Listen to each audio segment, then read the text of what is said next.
Good evening, dear friends. Once again, welcome to all to your own channel Prestige the Ray of Light. आज काफ़ी लंबे समय बाद आपसे रूबरू हो रहा हूँ क्योंकि एक ऐसा टारगेट जो कि गवर्नमेंट ऑफ इंडिया को अचीव करना था एक साल पहले, उसको एक साल हो गया, अभी भी हम उसको अचीव नहीं कर पाए।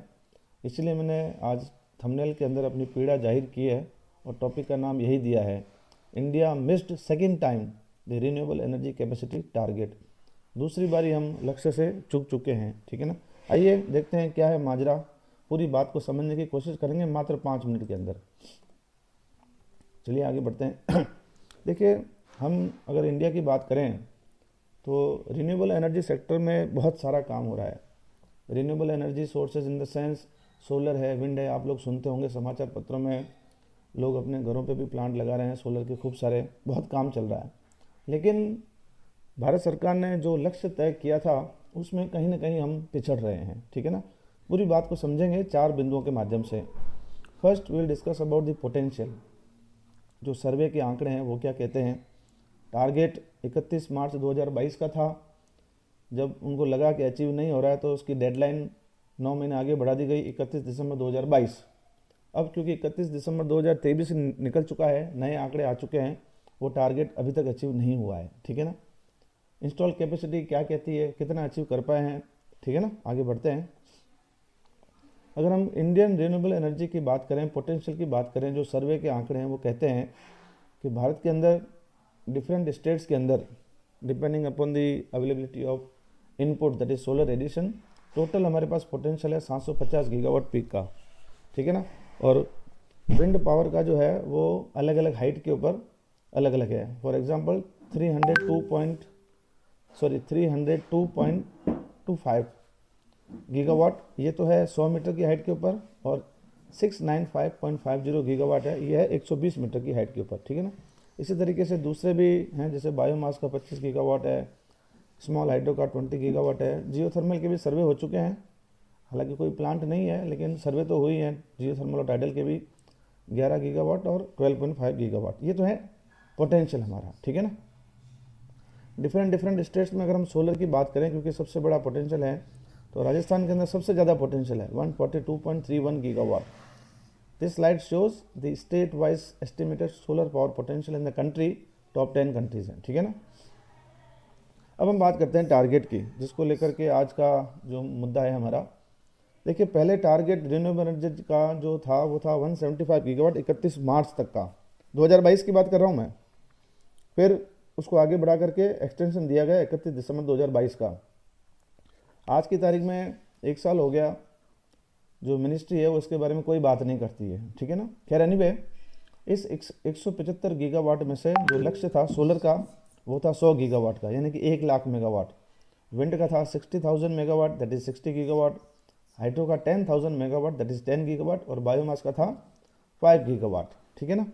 अब एक्चुअल में कितना हम अचीव कर पाए हैं। ठीक है ना। मैं तीनों बातें बताऊंगा। मैं आपको 31 मार्च 2022 के भी आंकड़े बता देता हूँ, 31 दिसंबर 2022 के भी बताऊंगा, और अभी लेटेस्ट जो कि कल ही जारी हुए हैं आंकड़े 31 दिसंबर 2023, ये 175 गीगावाट हम आज तक अचीव नहीं कर पाए। देखिए क्या कहते हैं आंकड़े। यहाँ पर मैंने लिखा है RES, MNRE।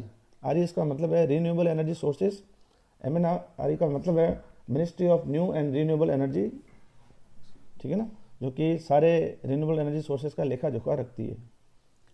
जो 31 मार्च 2022 के आंकड़े हैं, ओवरऑल इंस्टॉल कैपेसिटी के अंदर जो रिन्यूएबल का शेयर है वो था लगभग 1,09,885.38 मेगावाट, यानी कि 109 गीगावाट आउट ऑफ 175 गीगावाट। तो करीब करीब 63% हम लोग अचीव कर पाए।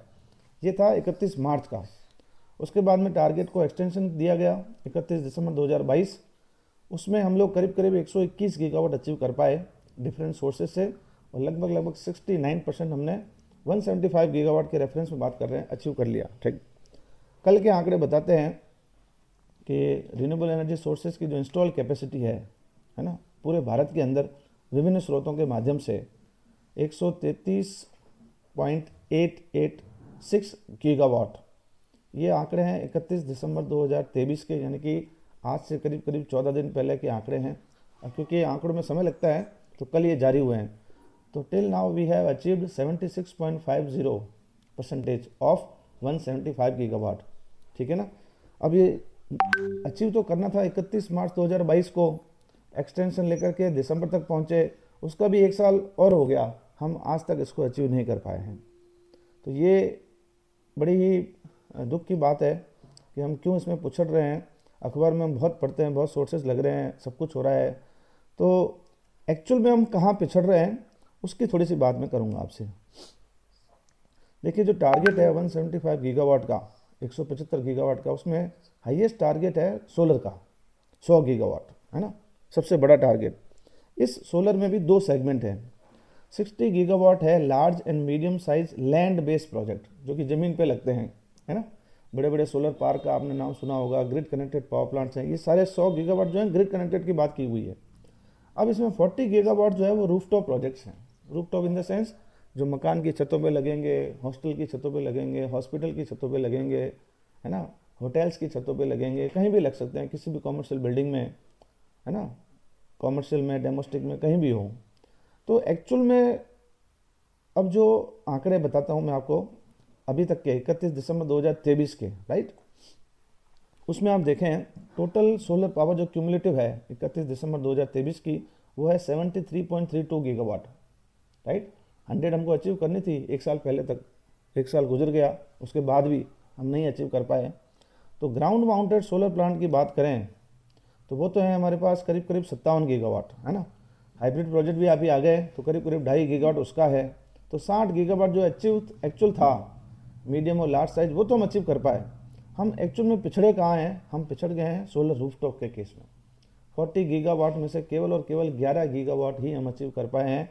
तो मेरी आप लोगों से दरख्वास्त है कि ज़्यादा से ज़्यादा रूफटॉप प्लांट जो है वो आप घरों में लगाएं। नेशनल रूफटॉप पोर्टल भी आ चुका है, उसकी पूरी जानकारी मैं ऑलरेडी दे चुका हूं। तो इस सेगमेंट में बहुत ज़्यादा हमको काम करने की ज़रूरत है। ऑफ ग्रिड भी इस 73 में जोड़ा हुआ है, जबकि एक्चुअल में इसमें इसका पार्ट नहीं होना चाहिए, ठीक है ना।